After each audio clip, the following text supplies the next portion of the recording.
আন্দোলনের নামে চরম অসভ্যতা, প্রধানমন্ত্রী মুখ্যমন্ত্রীকে চরম অসম্মান। সোশ্যাল মিডিয়ায় ভাইরাল হয়েছে একটি ভিডিও যা আপনাকে বিচলিত করবে। দেখুন সেই ছবি। এটা কি আন্দোলন?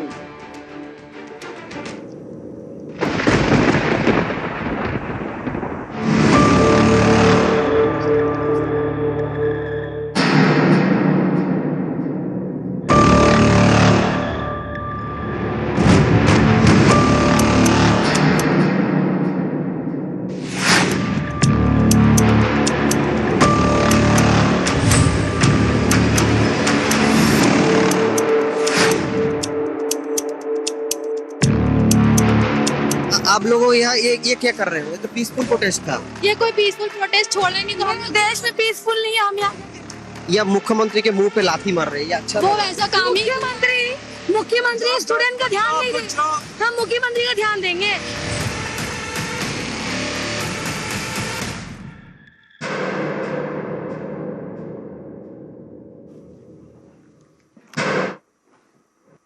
আন্দোলনের নামে চরম অসভ্যতা, প্রধানমন্ত্রী মুখ্যমন্ত্রীকে চরম অসম্মান। সোশ্যাল মিডিয়ায় ভাইরাল হয়েছে ভিডিও আর যা আপনাকে বিচলিত করবে। দেখুন সেই ছবি। আর এটা কি আন্দোলন?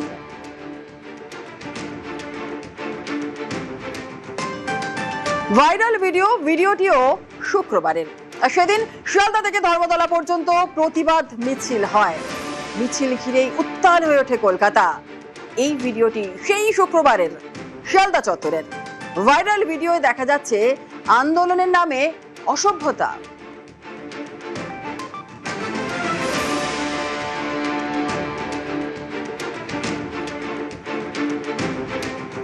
প্রধানমন্ত্রীর ছবিতে লাথি মারা, মুখ্যমন্ত্রীর ছবিতে লাথি মারা, প্রধানমন্ত্রীকে ব্যক্তিগতভাবে যে ছবি মানে চোখে দেখা যায় না, এটা আন্দোলন নাকি? আর দিল্লিতে তো ওরা অ্যালাউ করেনি, বা অন্য জায়গায় আজাদি আজাদি কি, এবং কেউ কেউ তো ন্যাশনাল ফ্ল্যাগটাই ধরতে জানে না, উল্টো দিকে ধরে রেখেছিল।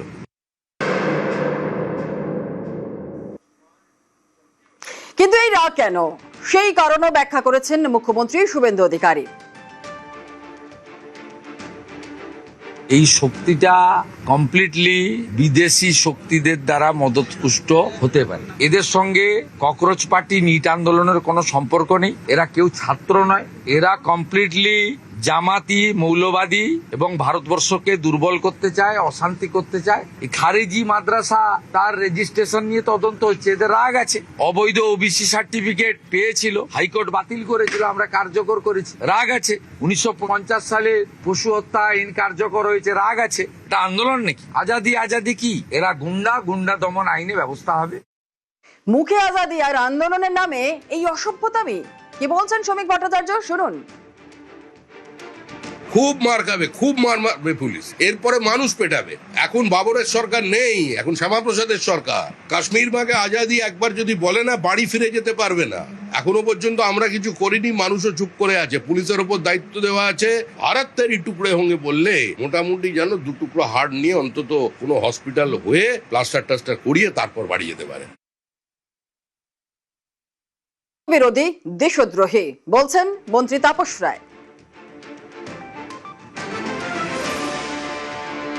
এরা ভারত বিরোধী, দেশদ্রোহী। তার কারণ হলো তাদের করুণায় দয়ায় তো কেন্দ্রের সরকার চলছে না। আর 3 বারের প্রধানমন্ত্রী মোদিজি, তাদের করুণায় দয়া হয়নি, তাদের বিরোধিতা সত্ত্বেও হয়েছে। এইসব অসভ্যতার বিরুদ্ধেও ভারতবর্ষের মানুষ যখন যা করার তখন সেই সিদ্ধান্ত নিয়েছে। আন্দোলনের নামে চরম অসভ্যতা, তীব্র নিন্দা করছেন সজল ঘোষ, দেবজিৎ সরকার। যারা মোদিজিকে ভালোবাসে তারা যদি এদের ধরতে পারে, ওরা একটু কাতুকুতু দিয়ে দেয়, তাহলে কিন্তু আপনারা আবার বলবেন না যে আইন নিজে হাতে তুলে দিচ্ছে। কারণ সবকিছুর একটা ঊর্ধ্ব সীমা থাকে, এর শেষ করতেই হবে। এই জিনিস বরদাস্ত এই বাংলায় হবে না। আপনাদের সাংবাদিকদের যারা ইটপাটকেল মেরেছিল তাদেরও পিঠে ব্যাগ ছিল। এরা কেউ ছাড়তো না। শিক্ষার সঙ্গে এদের দূর অব্দি যোগ নেই। এদের একটাই ওষুধ, সেটা হচ্ছে ওই অমিত শাহজি বলেছেন, উল্টা করকে লটকাকে সিধা করনে কা। এদেরকে সেটাই করতে হবে। এদেরকে শুধু ধরে জেলে ভরে রাখলেই হবে না। নোংরামিটাকে ছোটদের মধ্যে অভ্যাসে পরিণত করে দেওয়ার যে বিষয়, ঐতিহ্যের প্রতি এবং দেশের সম্মান নিয়ে ছেলে খেলা করার যে প্রথা, সেটা একমাত্র আমদানিকারক হচ্ছে বামেরা। বিভিন্ন শেডের বাম, তারা বিভিন্ন সময়ে এই নোংরামি সারা পৃথিবীতে এরা ছড়িয়েছে। পশ্চিমবঙ্গ তার ব্যতিক্রম নয়। দেশের প্রধানমন্ত্রী এবং মুখ্যমন্ত্রীর মুখের ওপরে এই ধরনের কাজ করছেন বা এই ধরনের অসৌজন্য অশালীনতা প্রকাশ করছেন, তিনি কিন্তু তার বাবা মাকেও এই একই কাজ করবেন, এটাও কিন্তু স্বাভাবিক। কোন রাজনৈতিক দলই ব্যবস্থা নেওয়ার মতন জায়গায় নেই, উচিত নয়। ব্যবস্থা নেবেন দেশের সরকার এবং সেটা আইন অনুযায়ী। আজকে যে ছাত্রটি এই কাজ করছে, মনে রাখবেন যে ডিজিটাল ফুটপ্রিন্ট রয়ে গেল। যারা এরকম করবে বলে ভাবছে তারা মনে রাখে যে ছবিটা বা ভিডিওটা কিন্তু থেকে যাবে ভাই বা বোন। দিনের শেষে অনেক বছর পরেও তোমাদের দিকে দেশ এবং জাতি আঙুল তুলে বলবে এরাই সেই নোংরা আমি করেছিল, এরাই। সেটা কোনো বিপ্লব নয়। আর এই কাজ আপত্তিকর কাজ বলছেন তৃণমূল বিধায়ক কুণাল ঘোষ। এটা তো আপত্তিকর কাজ, এটা অত্যন্ত আপত্তিকর কাজ, এই কাজ হতেই পারে না। এটা তো আপত্তিকর কাজ, এটা অত্যন্ত আপত্তিকর কাজ, এই কাজ হতেই পারে না।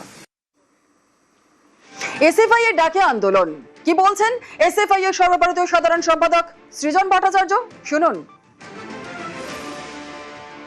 প্রধানমন্ত্রী, মুখ্যমন্ত্রী, স্বরাষ্ট্রমন্ত্রী থেকে শুরু করে যাবতীয় পদ, পাড়ার কাউন্সিলর অব্দি, এনারা ইলেক্টেড রিপ্রেজেন্টেটিভ, এনারা ভগবান নন। পৃথিবীর ইতিহাসে কোথাও ইলেক্টেড রিপ্রেজেন্টেটিভদের ছোঁয়া যাবে না, তাদের বিরুদ্ধে কথা বলা যাবে না, তাদের বিরুদ্ধে প্রতিবাদের তাদেরকে কেউ লাথি মারেনি। মুখ্যমন্ত্রী, প্রধানমন্ত্রী থেকে শুরু করে পাড়ার কাউন্সিলর অব্দি যে কেউ, তারা ততক্ষণই সম্মান প্রাপ্য তাদের যদি তারা নিরপেক্ষ থাকে। আমি একজন দায়িত্বশীল রাজনৈতিক কর্মী হিসেবে কোনোদিন কাউকে মুখ্যমন্ত্রী, প্রধানমন্ত্রীর ছবিতে লাথি মারতে এনকারেজ করবো না, কিন্তু কেউ যদি মেরে থাকে তার রাগটা কোন পর্যায়ে গিয়ে পৌঁছেছে আপনারা ভাবুন।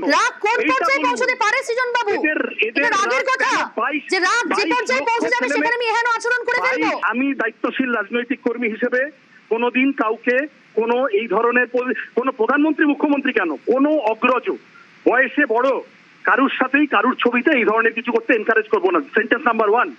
সেন্টেন্স নাম্বার 2, যদি কেউ এটা করে থাকে তাহলে অনুসন্ধান করার চেষ্টা করতে হবে কেন করেছে। আর এই ঘটনায় সরব হয়েছেন শিক্ষাবিদ মাসুম আক্তার, কি বলেছেন তিনি, শোনাবো।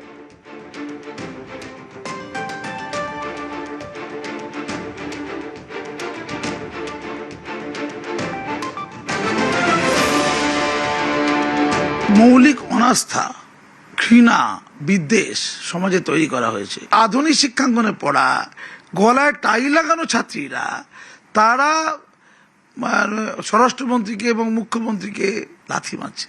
আচ্ছা, ওরা নিটের কি বুঝলো? বারুইপুর থেকে শুরু করে ওই মেটেপুরে যারা এই হামলাগুলো করেছে, তারা যেমন নিটটা বোঝে না, ওরা ইট বোঝে। ওদের কেউ গরম খাইয়ে দিয়ে বলেছে তোরা ইট মার, তোরা সাংবাদিকদের ধরে মার। এই কাজটা যারা করলো, আবার তারা কেউ কেউ মোদিজির মায়ের নাম ধরে গাল দিচ্ছে। সুনির্দিষ্টভাবে ঘৃণা তৈরি করে দেওয়া হয়েছে। নরেন্দ্র মোদী আমাদের শত্রু, ইসলামের শত্রু, ওই শুভেন্দু অধিকারী শত্রু, ওই অমিত শাহ শত্রু, লাথি মারো। এদের পেছনে ইন্ধন দিল কে? এই বাচ্চাদের এই জায়গায় নিয়ে যাওয়ার পেছনে কারা কাজ করেছে? যারা যারা এই কর্ম ঘটেছে তাদের লাঠি পেটা করলে কারা তাদেরকে ডেকেছিল প্রমাণ হতে হবে। প্রতিবাদের মানে এই নয় যে অন্য কাউকে অপমান করা যায়, মন্তব্য আইনজীবী সাক্ষ্য সেনের।